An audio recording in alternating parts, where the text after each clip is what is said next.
see at this time. Pornography? Yes. Yeah. There is pornography. I'd like to be able to see it. Because all the good listening pornography is...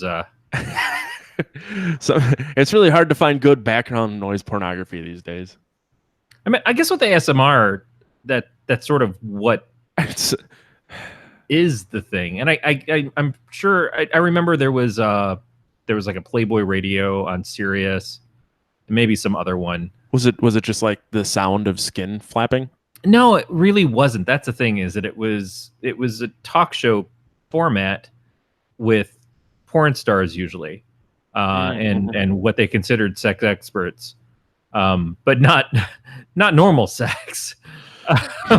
So it's like, oh yeah, really, when a girl is taken to the ass, it's like, well, thank you. That means that you are not talking to me as your audience. Yeah, right. Because that's not how it happens in my house. I actually really like that idea of having like a normal sex talk. I don't know like a good way to put it, but it's just like, well, we mutually agreed that today was the day, and then about 7 minutes later it was over. Yeah, that's 2 minutes of sex and 5 minutes of me crying. We tried one position and spent 5 minutes making the dogs move. Yep. I would listen to that. Stop looking at me, Chappie. The dog's licking my ass again. I don't like it. Good times. Well, this is episode 153. How do you feel? Rough, yeah. No, that was my impression of your dog. Oh, it's more of a...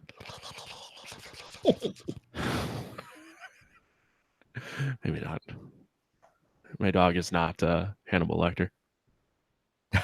No, because he doesn't prepare the meal that much. He just kind of goes after it. Yeah, he just goes to town, especially when the meal is his own butt.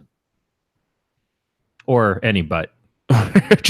He is butt agnostic. He will eat any ass. Butts local or from far away, strange exotic butts from foreign lands. Sweaty butt, clean butt, freshly shit butt. That's the best. Freshly shit butt. Hi, Brandon. Now we wait about a minute to get a response. Do you just want to sit here in silence? Maybe. I kind of do. Yeah. Brandon's impressed by the 153 number. Brandon, that's only because we actually did the show consecutively for a number of years.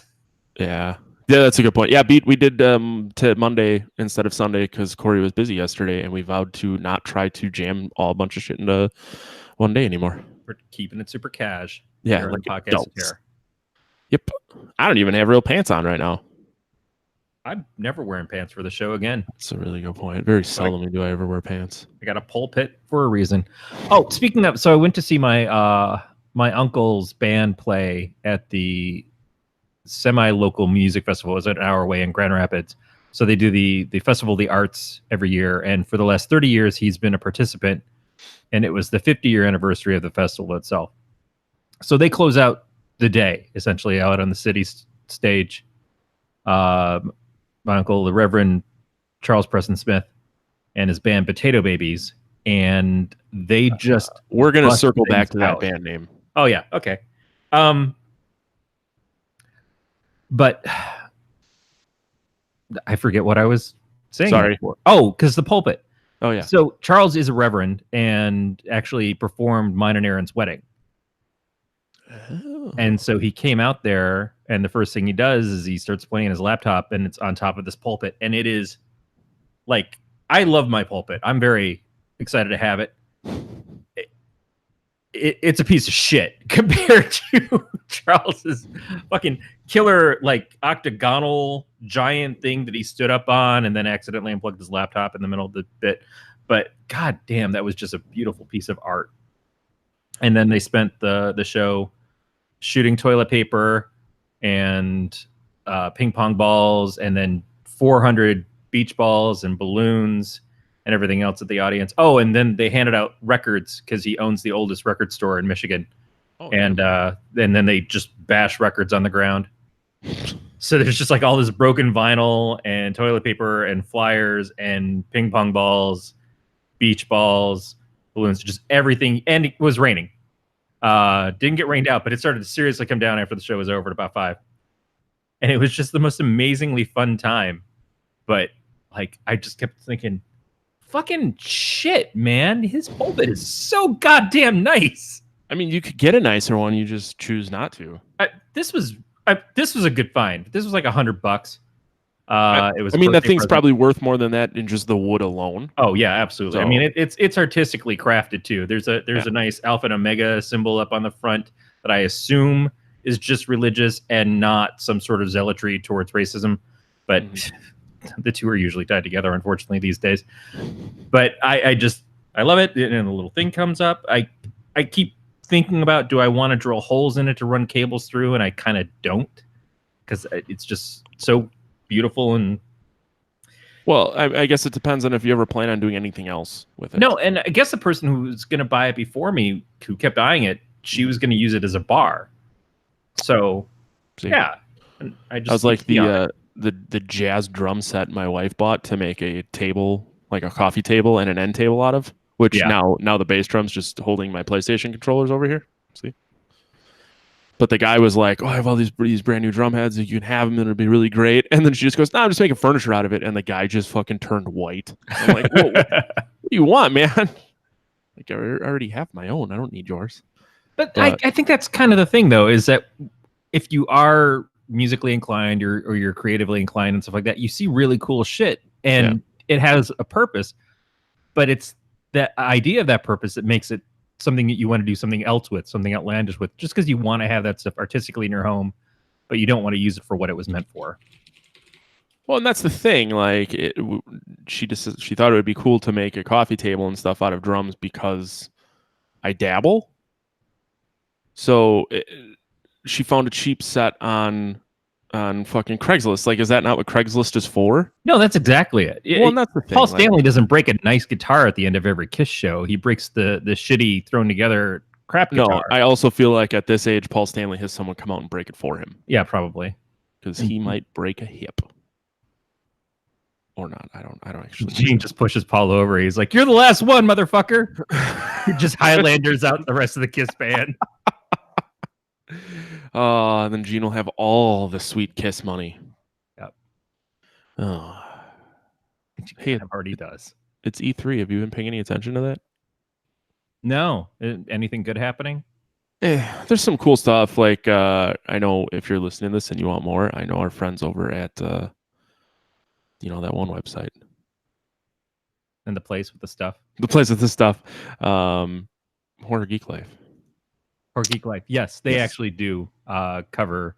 I had like a momentary lapse of understanding of how to use words. Right. And I was like, oh my God, if I fuck this up, Melissa's going to kill me.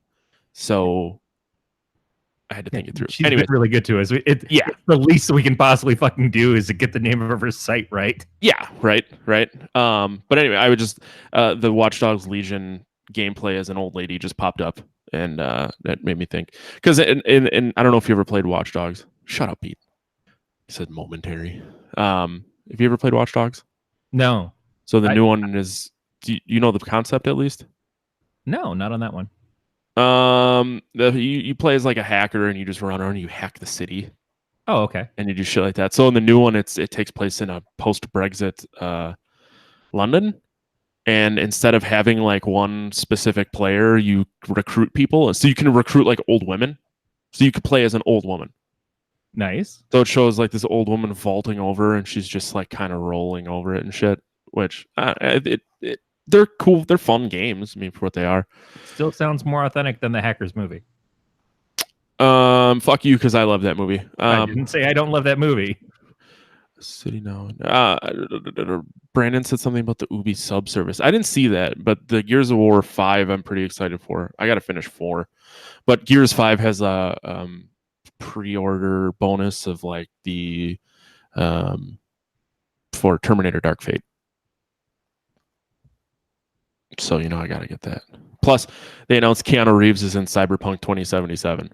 Yeah, they have like a brief flash show of him at the end of the demo or whatever, which I think that's really cool because I think Keanu's really cool. I love where he's at right now with his career and everything.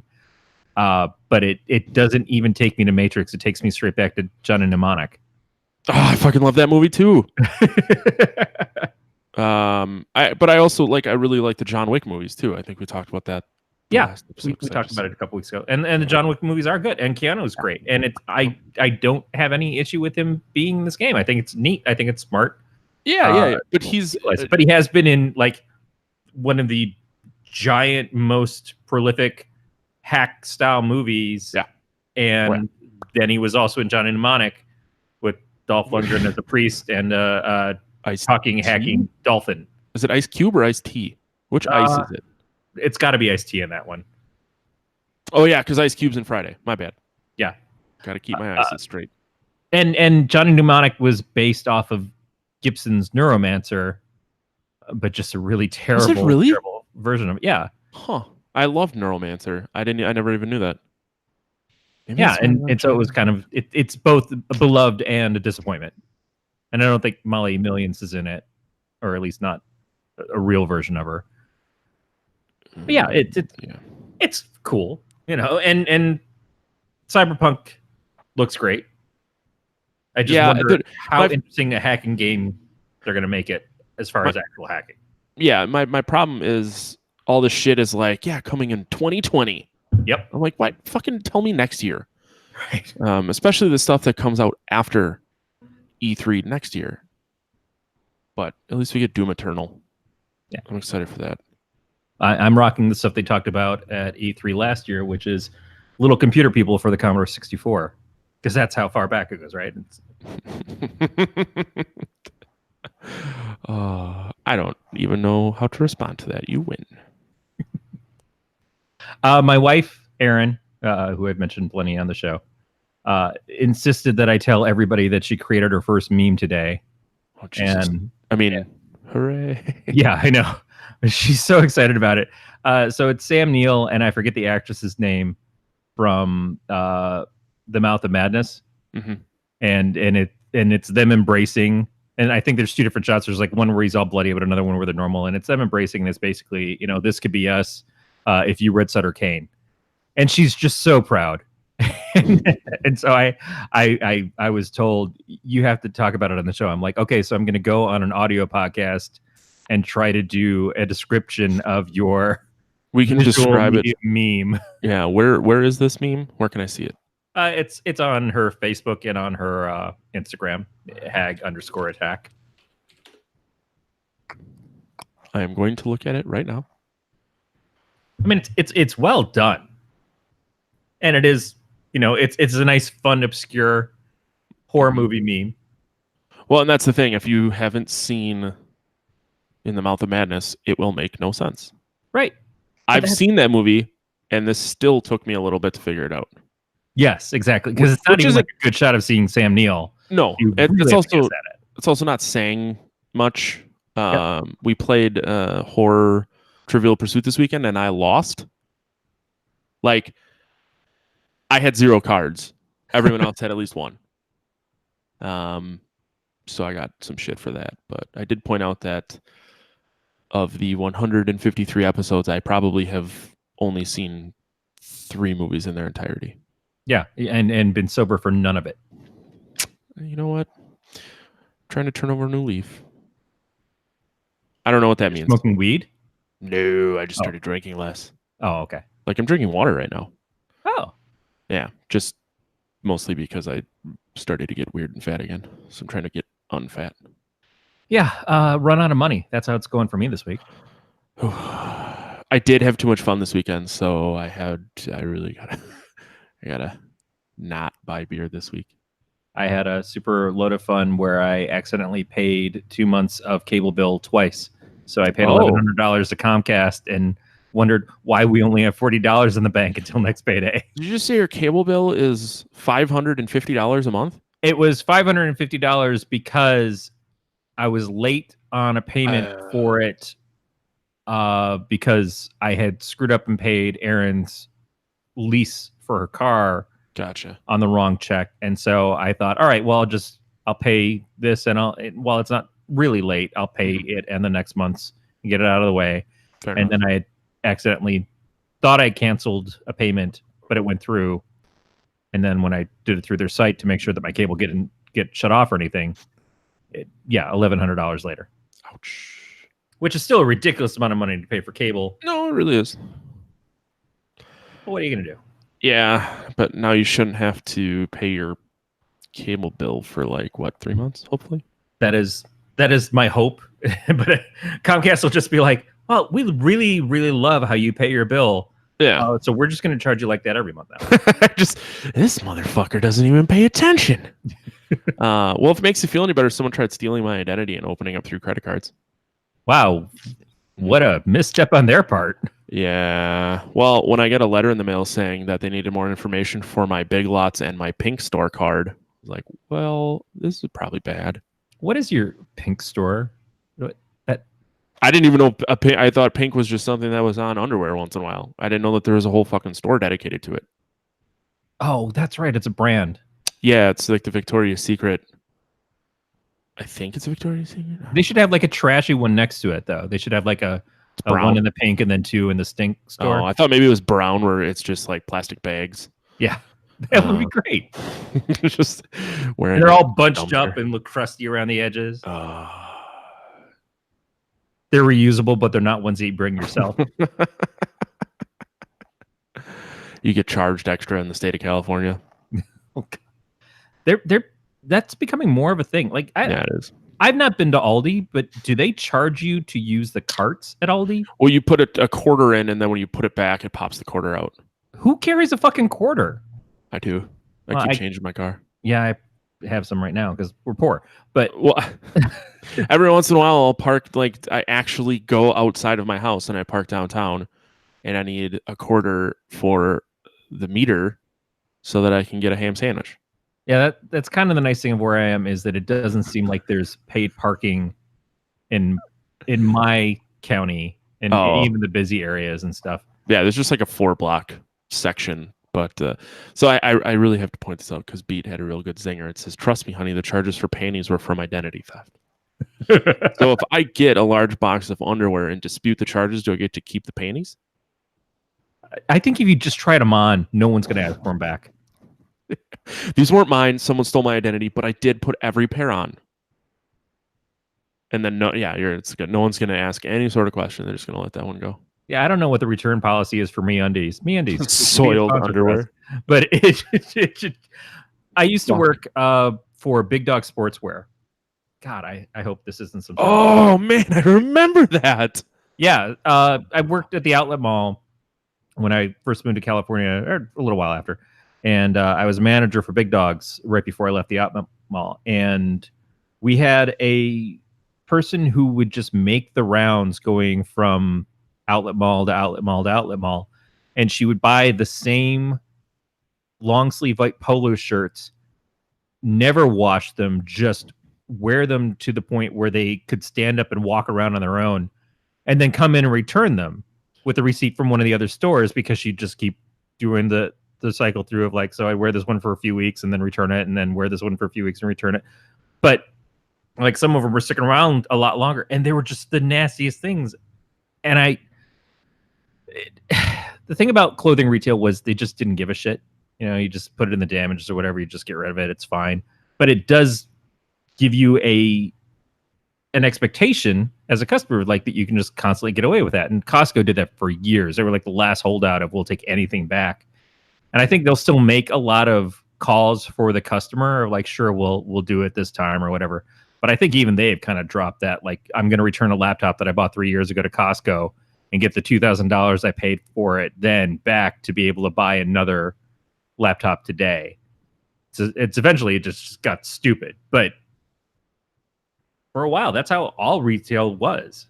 There wasn't a 30-day return policy or a 15-day or an opening fee or whatever. Well, that's because people used to be less shitty of human beings. Yeah. Like, I feel like the majority of people are out there to see how shitty they can be. So it's like, well, like, okay, so I dated, and I'm fairly certain I've mentioned this at least once, but I dated a girl whose dad, they used to live in, I think it was Houston, but they lived in like a burb, and they would just go in a circle to the suburbs of the suburb, scamming fast food restaurants. You would go one day a week, and then like the next week they would just move to a different burb.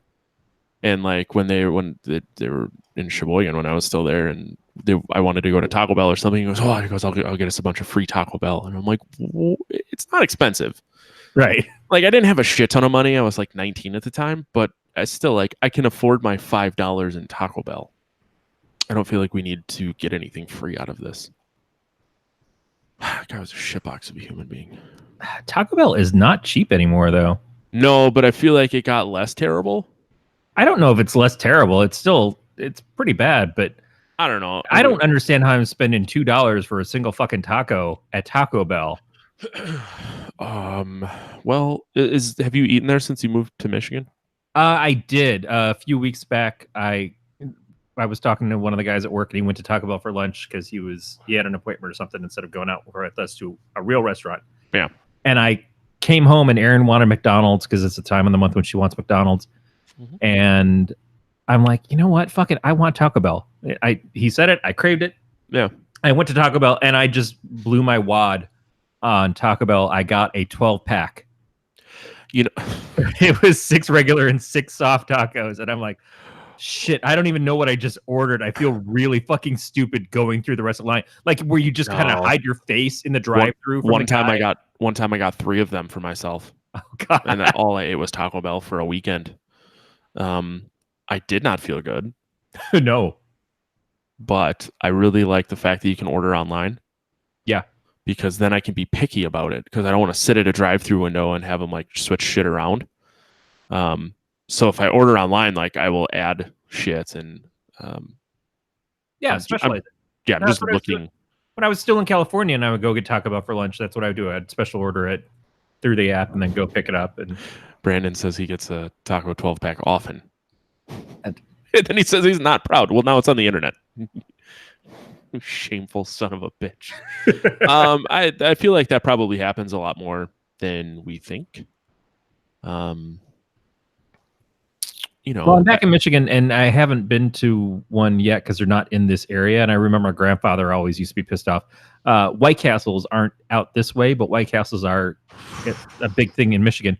And it was always like you'd get them by the sackful. So you don't go get 2 White Castle burgers because that's not even an equivalent of a regular burger. You go get a 10-pack or whatever. Mm-hmm. And I guess in that way, Taco Bell's kind of nutritiously the same equivalent. But 12 tacos is still something. That's a substance. Yeah, but now I'm looking at the White Castle menu. But now they have like barbecue sliders and shit, and chicken and. I feel like we're just make me a shitty burger. Breaded clams. They always had breaded clams. They had really good vanilla shakes. That was the high point. I've eaten White Castle twice. It was in Indiana. Both times. 9 times. The first time I didn't shit for an entire day, and then it smelled the same coming out as it did going in. Oh yeah.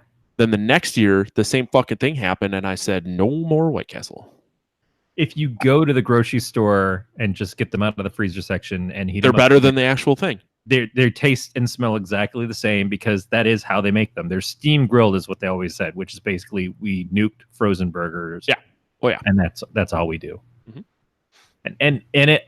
Growing up with it, it's one of those things that you crave. It's not about whether or not it's good. It's whether or not it's familiar. And it sparks this nostalgia in your mouth and stomach. That's a good point. We started eating Popeyes instead. Oh, yeah. Yeah, so there was a hair in our tater tots. Oh. I just ate around it. And then there was a hair in some girl's chicken. Oh. Like, we are in Indiana. Land of the hair? Land. I mean, they got that sign that says hell is real.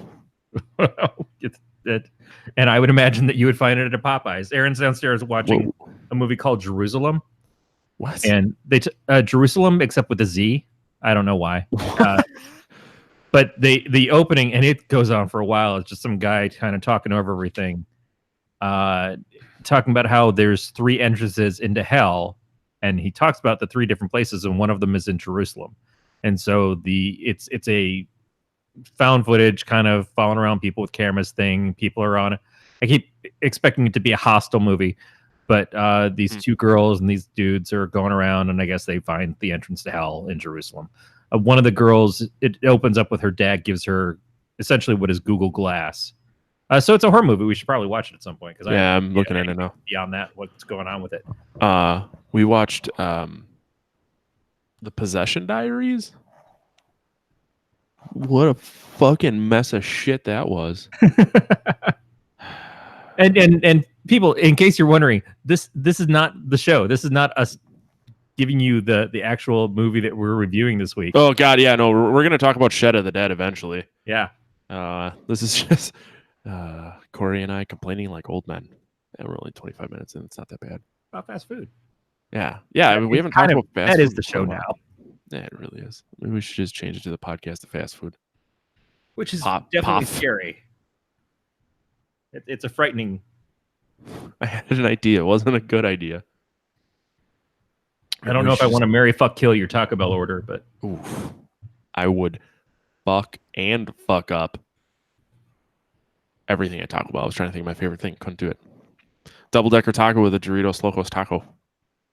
Doritos Locos taco is pretty slice. The double-decker aspect of it with the beans, nice. I like to add sour cream, get rid of the tomatoes. Fuck those. See, I like tomatoes. I can't do it. I can't. Cheesy gordita crunch with the same thing. That's really good. I like that burrito that has the hot Fritos. Chip. Yeah, the cheesy crunch burrito. Yeah. I really like fire sauce too. Like I don't think it's hot, but I think it's really good. I can't go for the fire sauce. I can't go for any of the melted cheese stuff either. I get that stuff out of it. Ooh. Oh, Melissa said that her reviewer gave Possession like a 2 out of 5. I mean, I don't want to like complain too much about it because then we might as well just review that movie. But the acting was real bad. There was, oh man, now I gotta look this up because there was a guy in it that I've seen in other stuff. Diaries. By the way, we talked about Melissa's website and she showed up all of a sudden. So yeah, it's whatever. It's like Beetlejuice. To say her name 3 times, she shows up. I was going to go. I didn't mean that in a bad or a Bloody Mary kind of situation, but well, I was being a little nicer. I got it. Everyone loves Beetlejuice. Not after that Miley Cyrus thing. Are you talking about the Black Mirror episode? No, but Aaron did watch that last night when I was trying to go to sleep because fucking really bad. My ability to get up in the morning. I love Black Mirror, and the new 3 episodes are really bad. They're really bad. They are unanimously bad. Noel Guglielmi, who is in Fast and the Furious. This guy was in a shitload of stuff. But then you ruined it by being Fast and the Furious. Whoa. I hear Ryan Reynolds is going to be in the spin-off, the Fast and the Furious spin-off now with Rock and Statham. Hobbs and whatever. Hobbs and Shaw. Yeah, I have no idea. I'm trying to find he was on Chicago PD. We're still talking about this guy. He was in Training Day. None of that stuff is stuff I've watched. Oh my god, he was in Lowriders. Have you seen that? No. Is it just? Oh, he was on the Training Day go up to their waist? series. Training Day TV series. Sorry. Oh, okay. He was in Bones. Have you watched that? He was in The Purge, Anarchy. That movie is not good. So everybody look forward to when we actually do the Purge movies because I like the first one, and then they kind of just go. I was thinking honestly we should probably do a Purge movie because isn't it kind of a national thing in the films? And so on the last one, the last one or the most recent one I should say came out as on the 4th of July, and we fucking went to the theater to see it like dipshits. Yeah, I was thinking maybe we could do a Purge movie for the 4th of July. Although we're not recording on the 4th of July, but for that week. Yeah, no, that's fine. We could do Mountain Dew has a 4th of July flavor. Liberty Dew. There's are you gonna get some? Would you drink some? I purchased it and I put it in the fridge to have ready for that episode. Okay, because there's a brewery in Madison that is coming out with a Rocket Pop beer. Oh. So I'll try and get some. I'll get fucking trashed on Rocket Pops and you can potentially have diabetes. It says it's made up of 50 flavors. I know there's been a lot of Mountain Dew flavors. I don't know if they've reached 50 yet, but I pretty much think that all 50 flavors are the ones that are going to make you bleed out of your asshole for 2 days. So that's. I wonder if it'll make your shit purple. Oh God! I told you about the Smurfberry Crunch experience, right? Yeah. I told you about the similar experience with the Scooby-Doo Mystery Crunch. Yeah. God. The first purge is the one I was talking about. Wow, that was last year. I mean that basically is my purge. Yeah, no, you're not wrong. And then they made that shitty TV series. I forgot about that. Fuck. Why does everybody have to ruin everything? We've talked about this. We're at a point in time where there is too many services, too many streaming channels and services and things, and not enough content. So that's why these people who've been building up IP farms for years, that this is what they were building towards. And maybe it was inevitable because of that. It's like, oh, I need to buy this company and this IP and this stuff over here. And who are you? Dean Koontz? Well, you're no Stephen King, but fuck, I'll buy your stuff for cheap. And then make 1.5 billion shows and movies out of it and just continuously bleed this shit into the ground so that we can have people need their Netflix and their Hulu and their Amazon and their Shudder and their Scream Factory and whatever else subscriptions to go on to their now Disney Plus and Warner Brothers new streaming service. It's going to get rid of the DC service because fuck Swamp Thing and whatever else they have to do. It's just our eyeballs constantly need to be occupied, and so there's not enough content to do it without saying I need a Purge TV series to go after the Purge 6 movies that we've had. That makes sense? Yeah. I was trying to think of a funny one-liner to say that this Corey's Soapbox has been brought to you by like Kraft Macaroni. Oh, Kraft Macaroni, that's quality stuff, man. I fucking love Kraft Macaroni and cheese. I'm not saying it's bad. I'm just saying. Although that'll still blow right through you too. It's the butter. You had milk yours? Yes, I'll do. There's like the less fat instructions. So instead of like an entire stick of butter, it's like a tablespoon of butter. I've made it solely with milk. See, I make it solely with butter. Oof. Yeah, the milk is useless. I don't like it creamy though. Yeah, I also don't want to shit everywhere. Well, yeah, that's the problem. Is I've been a little butter heavy lately. Yeah, see, although I feel like that's just intestinal lubricant, so the food just kind of loses out of you. Your body can't process calories if I want to do that. What was that? I'll get some Illustra chips if I want to do that. That's a good point. But what I was going to say is that your body can't process the calories if it's too busy flying through you. Wrap your mind around that one. Stuff still doesn't necessarily fly through me. It creeps. It creeps way down. It really works. It's not a great place, but we'll hang out here for a little while. We'll kick it through the weekend. What do you think? Yeah, just everybody take a load off. We're gonna set up camp. I'm trying to take a load off, and I'm just sitting there crying. Why is the toilet paper all wet? Because of my tears. Oh, God. Oh, not where I thought that was headed. Can we talk about the 3 from Hell? I'm really excited about it. So I got kind of excited because I kept seeing things about 3 for Hell, the previews out, and it's not a preview. It's like, hey, remember when you liked this movie, and then we did another one, and you kind of like that one too, and then we've been telling you for fuck all years that there was going to be a third one. So there's still going to be a third one, and here's somebody talking that sounds like it might be from it. Or pictures of the same people that you already know from the other 2 movies. I thought they showed another person. I mean, I watched it at work. Showed Danny Trejo. Yeah, there's something about a new person in there. Either way, I don't fucking care. I'm gonna go. Well, of course. I will be there the day it opens. Maybe twice that weekend. I don't know. Like, we reviewed the movies. What did we think of the movies when we actually did the reviews? I love them both. I'm just saying. I have Captain Spaulding tattooed on my back. That's true, you do. Fucking yeah. I like them. I think there's good things about them. I think most of that is Bill Moseley, but still. Well, I think Devil's Rejects is a more original movie than House of a Thousand Corpses, but don't. Long hair, don't care.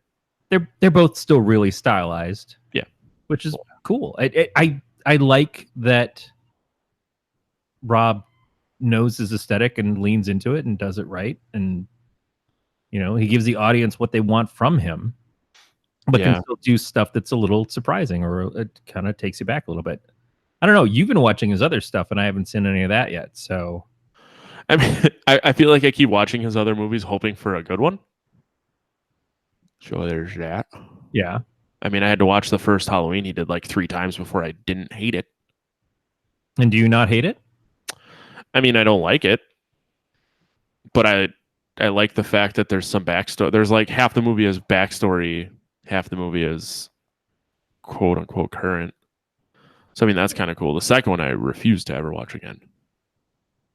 And so where would you put those compared to the Halloween movie that came out last year? On a different shelf. Yeah, see, I They're was just so different. I was really critical of that movie, and it's weird because I remember you saying to me, "Well, I thought you liked it more than this," and I'm like, I don't know that I didn't like it, Yeah. but there's a lot that I look at it critically and say, "Oh, this seems kind of weird, and this was an odd choice to make, and everything." But there was still such good stuff present in it that I No, think in the long run, I should hold it up at a higher scale than where I probably landed it. But I did have some problems with it. I mean, I'm trying very hard to think this sentence out before I say it, but it was made from like a strong woman's point of view at a time where every movie was written from a strong woman's point of view. And I'm not against that or thought that that was bad. I just sometimes think that that is how movies are being written with the hopes that that's what will carry it. Well, certainly Jamie Lee Curtis deserves to have a movie that's based Yes. around her and her endurance as an actress and her endurance at this But why character not? and everything But else. why not have a But I grandson? thought and a H2O granddaughter? did that. I thought H2O was a good example of that already. So I didn't understand the idea of retconning out a movie that she already did doing that, other than the fact that it's nice to have her back. Well, right, but and I'm not saying that that's a bad thing, but the whole all-female Ghostbusters and Yeah, I think what we're doing is we're underserving the women by making movies with them in the prime point of like being the leads and everything and making it about the female characters, but we're not making movies that are adequately good enough for them. right. Think of Hush. Oh, Hush was really good. It's a fucking great movie that is a single blind and presumably deaf.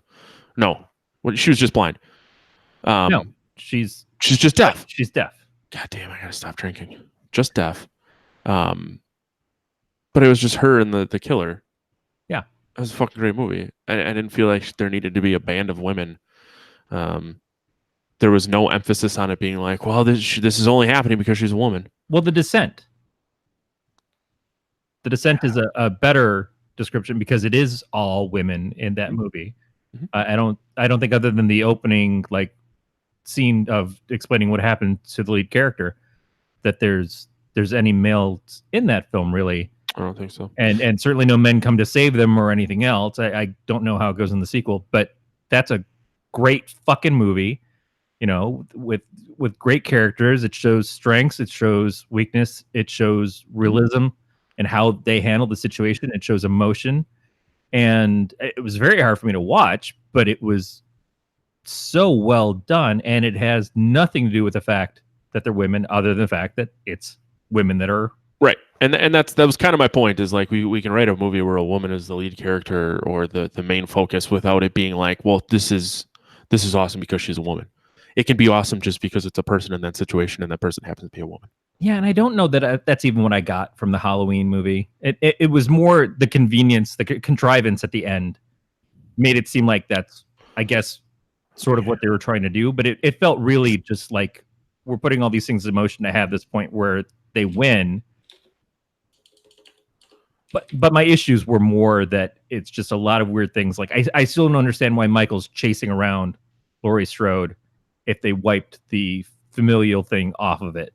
It's like, why are they going after her? Why do they keep connecting to that? Well, I mean, you're aware there's supposed to be at least two more. So they may cover that in the next two, or I don't know. I will totally fucking see them, but Man, that movie made a lot of fucking money. Yeah, it did really well. And 253 million worldwide. is that the thing? Is that are we just wrong? But I feel like that when I keep seeing people go about Hereditary and saying how great that movie is, and every time I keep myself from replying to people when I'm seeing them posting about it because I don't want to just shit on other people's enjoyment of something. No, I agree. I agree. But when someone else says, "God, that movie really sucked," I don't even want to like that because I don't want to say it's okay to just say something sucked. I would rather have a conversation as to why it didn't work for me. You do remember what we do here every week, right? Well, yeah. But even in that, we had JF on and we talked about it and we kept trying to find the high points of it. And we just struggled to find it. And I felt terrible about that because I wanted somebody who loved the film to defend the film. If Anthony or somebody had said, "Oh man, Hereditary is great," I would have just loved to have had him on to make the pitch. Yeah. Because it's not about like, well, fuck you, you're wrong. It's like, explain to me why I didn't get it. And I think some people explain it as, oh, well, you just didn't understand everything. It's like, no, I feel like I got what they were trying to do. I just don't think they did it well. And I mean, I think that's kind of the nice aspect of the state of things. Like, you can have your opinion and I can have mine. And if we're not both fuck faces, we can have a civilized conversation explaining to the other why the other one is wrong. You know what I mean? Yeah. Well, Tori posted something in there today that was very much along the lines of that. She's like, people who review things are not expected to love everything. You know, No, but they can't. when they're reviewing it, they're trying to give constructive criticism, and sometimes constructive criticism sounds mean. So and some reviewers are mean. Some reviewers are just dicks. A really funny story involving me, go figure, and drinking, also go figure, where reviewing things has gone good and has not gone so good for me. The first time, it was probably like, it was a fucking year ago, but I do Untapped because I drink too much, and I did not care for a beer, and the brewery did not agree with me and called out my ability to like good beer, and a bunch of my friends stepped in and were like, well, you guys are fucking assholes. To which they were just like, well, you just don't know what you're drinking. And it's like, I guess you're not into this. And I'm like, well, fucking, I'll burn you down. I know where you are. This weekend, I drank a beer that I described as smelling like Bigfoot's dick. And the brewery simply just acknowledged my drinking it, said thank you, and that was it. Yeah. It's not everyone is, and it was pretty unanimously scored low. But the point is like, I'm not saying this is bad to hurt your feelings. I'm just saying, like, I didn't care for it, but I have more beer of theirs in my fridge, and I really hope I like one because I thought that was really nice of them to acknowledge that I drank it and say, like, hey, thanks. Sorry. You know, I felt kind of bad because it does say this smells like Bigfoot's dick. Which is a great line, though. It really is. And I was the other part. You want to be creative in a review. You don't want to just say it sucked and stop it. It sucked. If you nail it with something funny like that, that's okay. But also, you're not doing it to try to tear them a new asshole. You're not doing it to just fuck with their livelihood or anything because you do want to like their beer. Right. I mean, I bought it in hopes I would like it. I didn't, no other reason. And you're not a person who goes and makes money off of their palate, tasting things and saying, the buffet was wonderful. You're right. Yeah, exactly. You're a real person who drinks beer because you like beer, but you do like beer that tastes good. And I'd like to forget my day. Right. That's true. So escapism is part of it. I think that's a bad thing. But I think there's just so many different levels of being able to review something or rate something or whatever. And I admire the experts at reviews. I talk about it all the time. I fucked up last time where I was on here and I said that I was on Movie Go Round. Movie Go Round doesn't exist anymore. It's is that like a Geek Cinema Society is what they're called now. Oh, never mind. I was thinking of the old stores. No. They had a podcast. It was called one thing, and now it's called something else. But it's still the same people. It's Brett, Nicole, and David. Yeah, who are fantastic people. And I love how they do reviews, and I love how David and Phil do reviews on Brokebot Mountain, because I think that they look at these things differently than I do. Even Jack and Dan when they do worst episode ever. Yeah. The way that they do or started at least the show. Yeah. Their review system was pretty well thought out, and their thoughts as to why the things don't work and what does work and stuff is smart. It you can tell because they're creatives. They're sort of experts even without actually doing it for a living. I mean, Jack does to a certain degree, but what they do, I valued it a lot. But I'm also into because they're fucking funny, and I like to listen to them just ramble on. That's all this show is rambling on. I don't know if we bring a lot of insight to stuff when we talk about movies. We barely talk about the movies. This is right. This one is not getting talked about. No, I was going to say, is this how we ease into it? We can ease into it. Well, now we're not easing into it. We're literally just like smash cutting to talking about the movie. Let's talk about Shaun of the Dead. Shaun of the Dead. Was this a Kickstarter? Was this a crowdfunded movie? I don't even remember. I saw Kane Hodder post something about it, saying that if you don't like it, he'll fucking kill you. So we loved it. We absolutely thought nothing to say about this movie. Yeah, let me be very clear. There are some big name horror movie and not just horror movies, but some big name people who are in this movie. It's not even just cameos, but are scene stealers. And so one of them is Kane Hodder. Yeah. The others. One of them is Bill Moseley. Definitely favorite of mine. One of them, Michael Berryman from The Hills Have Eyes. Oh, that's his name. Okay. Video. Yeah. And so I can't remember his name now. I hate myself. But the guy who played Vulcan in Flash Gordon is the narrator. God damn, I hate that I don't remember, because that was when I realized it was him. I'm like, oh shit, that's fucking awesome. Yeah, I have no idea. It doesn't show his name as being in the cast. Just Gordon's alive. I love him. So, and the four of them in the parts that they're in are all great. You know, better than great, because they're fucking monstrous, huge people to have in a film, and they're all really good at what they do. I think Kane was very understated when he needed to be. You know, he played against the usual type of what you expect from him. I mean, when he gets zombified, his stature and everything is brought into it, but they also find a way to subvert that by cutting him off at the legs. Mm-hmm. And Bill Moseley is funny because he's creepy cowboy kind of desperado guy walking around killing the undead and stuff, and just being, you know, Bill Moseley-ish. Berryman's a pervert. And so when they were doing Horsey, I thought to myself, I bet this is what Corey does. I don't have the spine strength for that. The back strength. Yeah.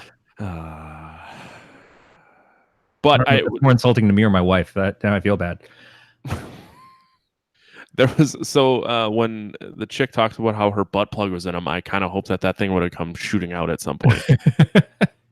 It does we get a return on that investment later on when the guy is trying to fight him off, and he pulls it out, and he just kind of looks at it. Yeah, I really hoped like when he died that it would have shot out, but I guess he came back.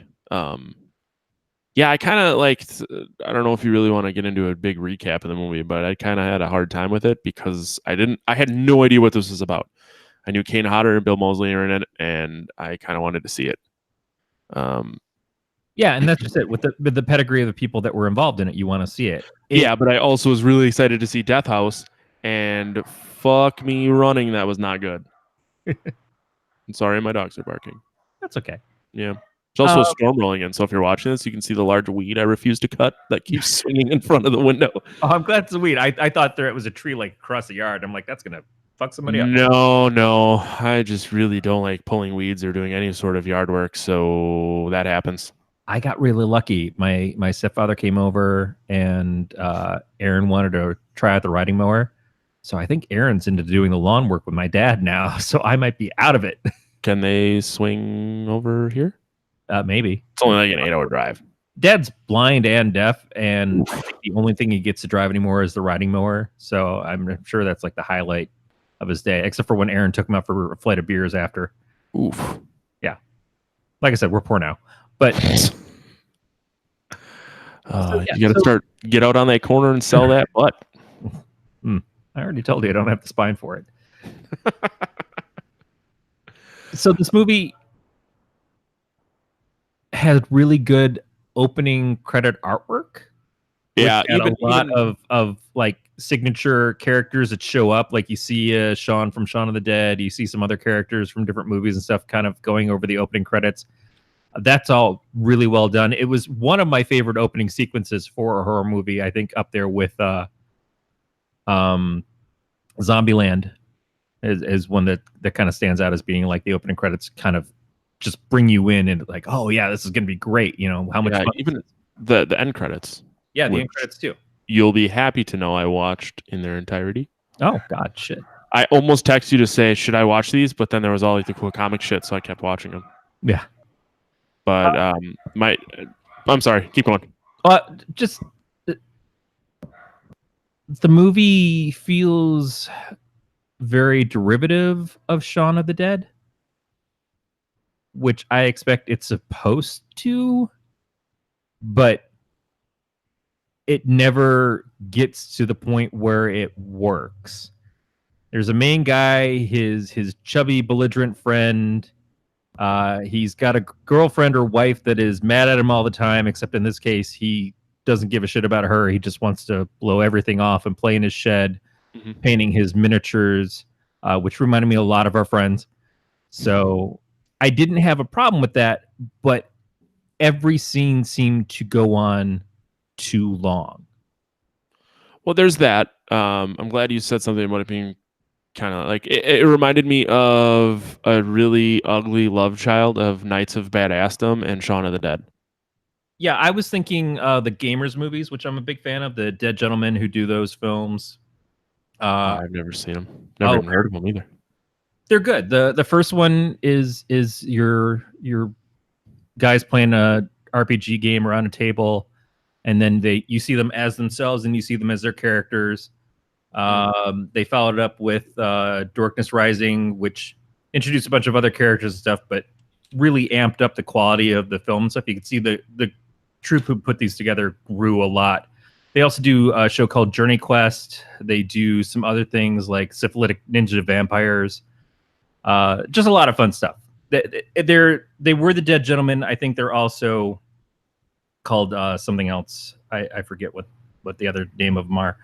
But they're really good people, and my friend Chris is really close to a lot of them. Has helped a lot with their crowdfunding campaigns and stuff, and shown up in a couple of the movies here and there.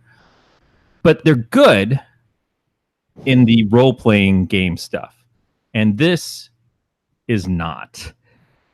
It really never gets there. The guy has fantasies as he's painting his figurine of him as the character, and then they show him go into this world as the character and have the evil queen and the guy that his best friend is a bad guy that's working for the evil queen and shit. But nothing ever happens in that stuff. The evil queen did have some sweet ass titties. Yeah, and what about the scene with the three women that are just like want to kiss him and stuff? And I don't even think those actresses were in the credits. No, I think it was just to kind of portray like, hey, he lives in this fantasy world more than his real world, and he just really wants to fuck. Beatmaster reminded me, Zombie Orpheus Entertainment, which is Zoe.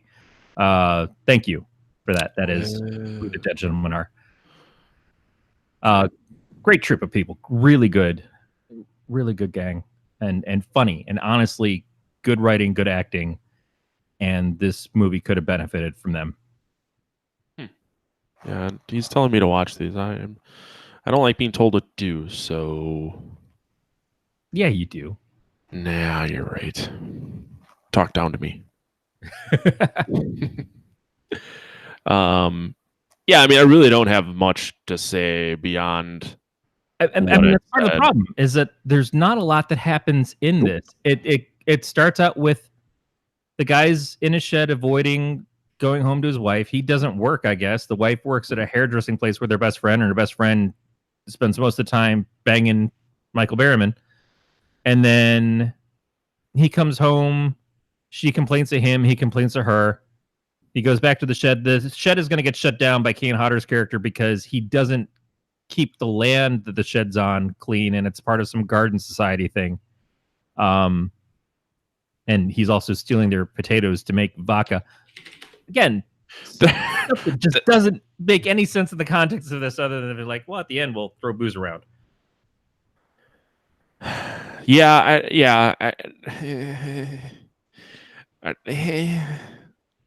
got nothing. Like Knights of Badassdom was a horror-ish movie that had to do with gamers actually gaming. This is a movie about a guy who lives in his fantasy head making gaming accoutrement, but has nothing to do with gaming. And then introduces zombies very, very randomly for no specific reason other than the fact that it's Shed of the Dead is what we're calling it. So why not do that? And then it doesn't have much in the way of them fighting the zombies. It's mostly them just arguing and then zombies showing up and people eventually dying. So not a we have to escape, not a we have to get better. Most of it's him trying to get fucking dressed after he masturbates in the shower. That was fucking weird. That did not need to exist. They could have just shown the donkey man coming in and biting that chick. Didn't need to see the guy just trying to crank one down in the shower. Yeah, we spent time seeing the guy crank one out the shower, and then we flash back 7 minutes to when the girl gets bitten. Mm-hmm. Do you think that they did it to try? Because the movie was pretty fucking short, so it was short. But again, every scene ran too long. Yeah, I know. Except for the scene of the girl and the best friend when they both become zombies and they're making out, and he's finally getting to hit it. When she's already turned and he's almost turned and he's like, oh, fuck it, I'll just lean into it. That scene I expected to go further. I expected like a wolf cop thing kind of thing there. And no, it just sort of barely glazes across it. And then we get to a point at the end where we see sort of the sparks happen between him and his wife again of like an appreciation. And then she steps on his figure and it fucks it up. And then she gets bit. And it's just, well, I'm going to sacrifice myself so you can get away. So no lesson learned, no life coming out better for it. I guess that might have been too Shaun of the Dead if they did that. They would just been clearly copying more than they already were. And then he becomes some mystery badass in the months ahead where he's like living on the land by himself and he's holding on to his weapon. It just really jumped to something that, again, no context in the story, just this is where we wanted to take it. Yeah, I really feel like I fucked the dog with picking this one. I mean, I picked it. You offered it as a suggestion, and I said that it sounded good, but unfortunately, it lacked a lot. The things that you would want to see, you get to see. Kane Hodder's great. Bill Moseley's great. But outside of that, it's not a good film. That when they're not involved, it doesn't do anything. It's just kind of window dressing of here's something with zombies and a shed, so we get to use this title. Yeah. Either way. Yeah. I don't know. What did you expect going into it? What did you think you were going to get? I had no fucking clue. I really didn't know. I didn't read the synopsis until like halfway through the movie because I wasn't entirely sure. And then from that point forward, I was kind of not into it. Like there was no it might get better in sight. I did from that point forward, I was like, this is not going to end well. It was funny. It went through the phases of I started playing it and the title card come across and Erin looks at it. She goes, "Oh, this looks like it's going to be a piece of shit." And then the actual titles start happening and they're great. And she's like, oh, these are awesome. And I'm like, yeah, this is awesome. And then not long after that, she's like, I'm going to go lay down. You enjoy your movie. And it's the specification of your movie. Yeah. Watching this. Yeah. My wife didn't want to watch the horror movie with me. If it wasn't for zombies, I don't know if you could really even consider this a horror movie. No, and that's just it. And the zombie stuff, nothing new, nothing inventive. They just sort of, it all just sort of happens. Mhm. It's very much the paces and barely that. Like there's not much zombie stuff that goes on. Nope. I feel like there were opportunities there to do something, and they just didn't care enough on any of the aspects of it to do anything. The shed wasn't interesting. The zombies weren't interesting. The role playing stuff wasn't interesting. The zombie sex scene should have been way more interesting, and nope. Yeah. And even the fetish play wasn't interesting. Nope. Nah, that was just it just seemed weird, and for no reason other than because dude was in the movie and they could get him to do something weird. I feel like all of the perverted stuff was just there to like, oh, we got to make it perverted because that's what people want. And none of it was perverted enough to, I think, achieve that. And it just felt really tagged on and dumb and took me out of anything that could have been there otherwise. Yeah. Yeah, I don't fucking know. You just want to get to rating this.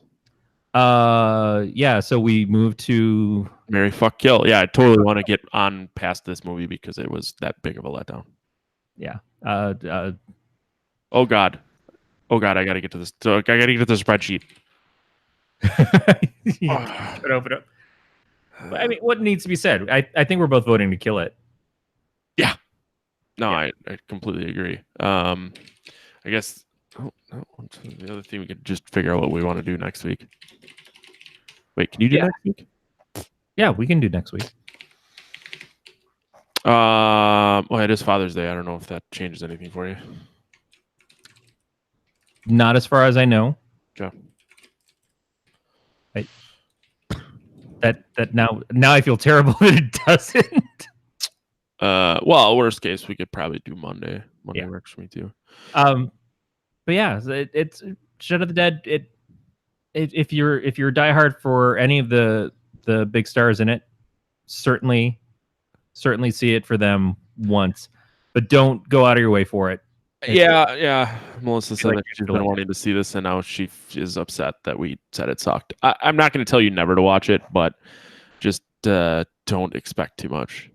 Now, Corey and I are very hard to please. Yeah, and I mean, we both like specific things more than other things, but I don't know that there's really much that could be said for this movie other than the fan service portion of it. Right. Fuck it. What do you want to do next time? Where do we choose? What do we have to choose from? I have us. You had two things that you were choosing for this, and I don't remember what they were. Remember, I got the Curse of La Llorona. What is that?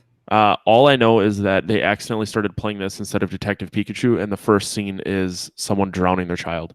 I'm totally in for it. All right. Yeah, a guy I work with really wanted to see Detective Pikachu, and he goes, "Hey, they started showing a horror movie instead." They said that this is what it was, and I hope when the kid drowns that you just see some Pokemon cards float up to the top of the water. That's my not impressed typing. Shit. Fuck. No, there's some good stuff that's been around. Like, didn't Terrifier get announced that it's going to have a sequel? And I still haven't seen the Did first. You know that Terrifier is a sequel? I had no idea. Yeah, so they're doing a third one. I have not seen the first one. I mean, we've had no shortage of creepy clown movies, but no, that guy was. I actually met him before I ever saw the movie, which I think he was upset that I didn't want to pay $40 to get a picture with him, and he was a really good sport about it. Didn't I see Stallone is like charging $500 to get an autograph, and upwards from there, like $2,500 for fan art that he signs it. It's some insane thing, and I The don't. problem is people are paying for it. That's the thing is that someone's decided that this is what people pay, and then people pay it. I can't imagine, and I don't put that on him because I know that's your wranglers, that's your publicist or whoever who's like, oh yeah, this is what I'm going to charge. Right. This guy just shows up and signs stuff, and he doesn't give a shit either way. I mean, he gives a shit. He probably is a nice guy and happy to meet his fans. Well, I found it, and I don't know, happy to get a big check at the end of the day.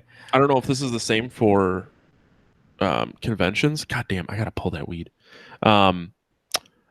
So there's the wrestling event that's in nearby that my wife and I go to every year. They're like Mick Foley was at this one, and it was like $40 for a picture and an autograph. I didn't realize that the promoters get that money. He gets paid a flat fee, and then they keep all the money from the pictures. Huh? That's how they make their money back. Huh? Yeah, and I'm like, I guess that's kind of interesting, and it makes sense. I'm not against people getting paid for showing up and stuff like that. It's weird to me because when I went to conventions my whole life, people were there to meet you. They were there to sign stuff. You know, if they had the opportunity, they would chat with you a little bit too. It depended on how busy they were. I've had some really great conversations, but I'm mostly a comic guy, so it's a lot of artists and writers and things. But I've had great conversations with like Garth Ennis or Chris Claremont. Brent Anderson is kind of a friend, so it's different with him. But I wound up having a conversation with Mike Mignola without even realizing it was him. Mm-hmm. Like 10 minutes of talking to the guy, and then all of a sudden he wanders off. I'm like, oh, that was a really nice guy. And the guy at the booth I was at, he's like, yeah, that's Mike Mignola. He is a nice guy. He also created Hellboy, you dumb shit. I'm like, oh, fuck yeah. But people didn't charge for that before. And as these things have become more Hollywood things of, oh, we're going to have the actors there, the actresses and stuff, it became like, Beat's right. A lot of them, B-movie actors and stuff, it's the only way that they really make a living now from their celebrity. And yeah, if I get the opportunity to meet like a Linnea Quigley or different people from horror movies and stuff growing up who aren't necessarily doing a lot of movies now, I wouldn't have a huge issue with it. When I met Corey Haim, I got him to sign a picture for my best friend, which I didn't realize it was going to be one of the last times Corey Haim was around. But that's cool. But some of these giant names, it's weird. And then to see the people who are, again, artists and writers and stuff, for them to also charge at those things seems a little off.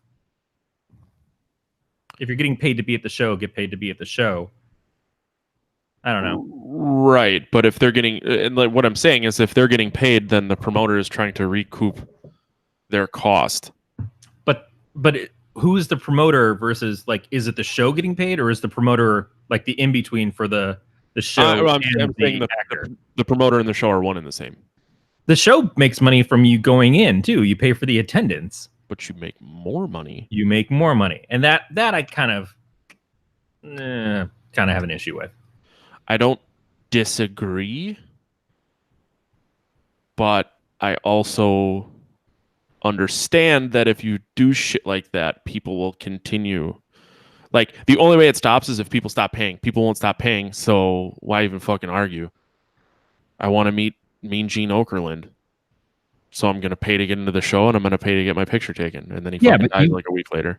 You're in a band, you play shows. If someone comes up and wants your autograph after the show, you're like, okay, $5. No, well, a lot of times they will have bought a CD and then ask us to sign the CD. Right. So to that point, they've already spent $5. So they've spent money to get me to sign something that I've created. So that, when you go to meet someone, you're getting a picture. What I mean? Everybody does what I do and goes and has Alice Cooper sign an Arby's application. I have no words for you right now. He didn't either. That was the beauty of it. I made Alice Cooper speechless by having him sign an Arby's application as a reference. I didn't have a Alice Cooper album with me. Anyway, so that's the thing though. It's like you're there, you're already selling a CD and then you're signing the CD. Right. But it's also not the same thing as like the people who are getting 1,000 autograph pictures signed and then reselling them on eBay.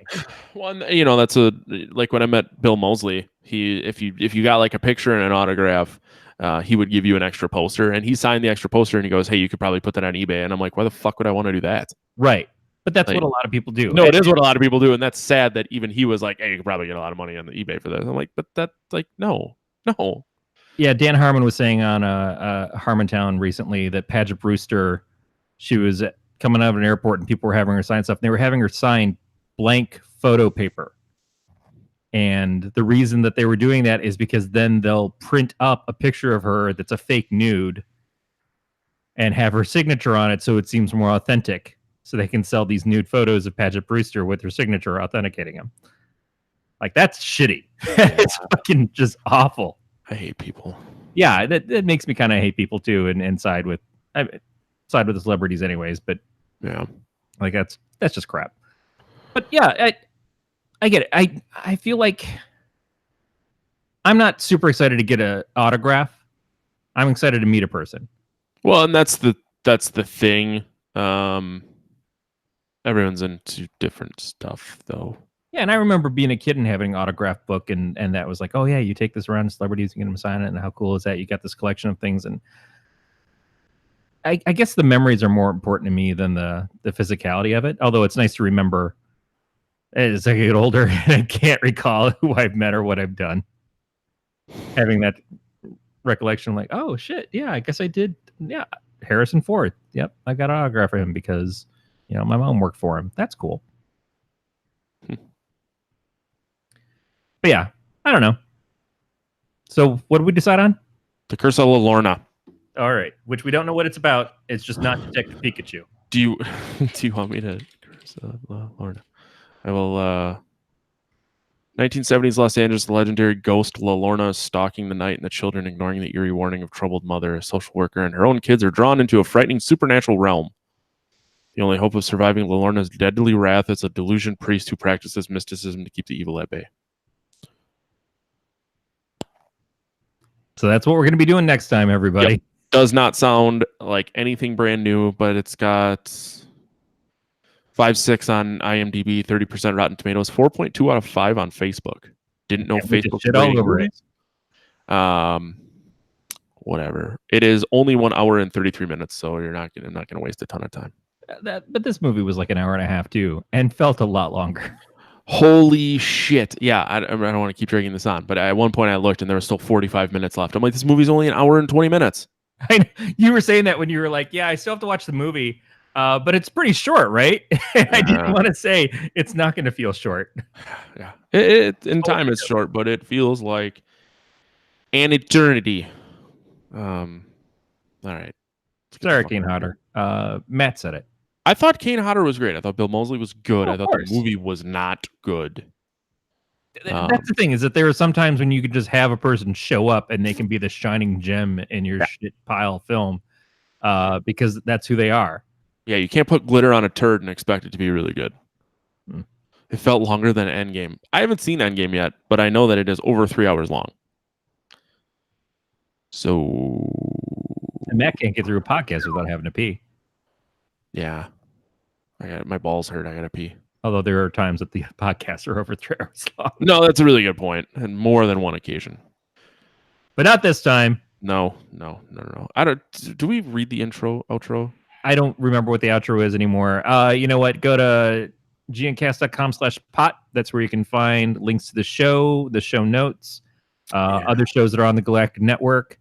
Matt, you can find at Matt the Lifeguard on Untapped. Instagram, and I took Twitter off my phone because I never fucking use it, but you can follow me there if you want to see me post nothing.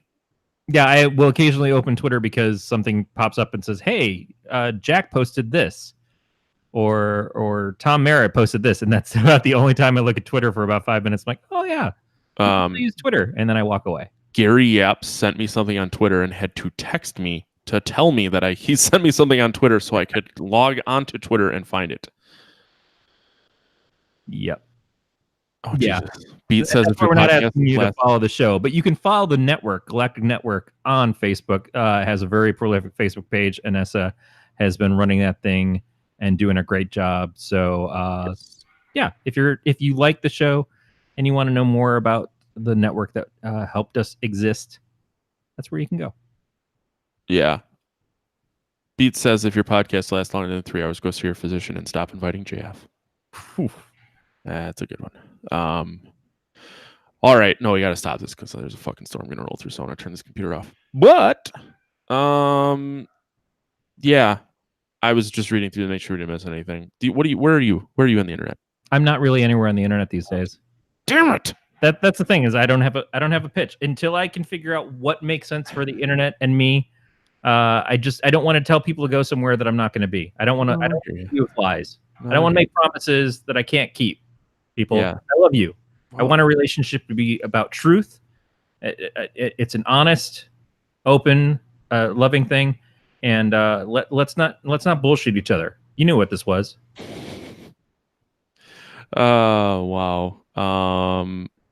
Yeah, next week we're gonna watch The Curse of La Lorna. I'm gonna get out of here before Corey starts crying. So that's gonna do it for another episode of the Podcast Terror. We'll talk to you guys next week.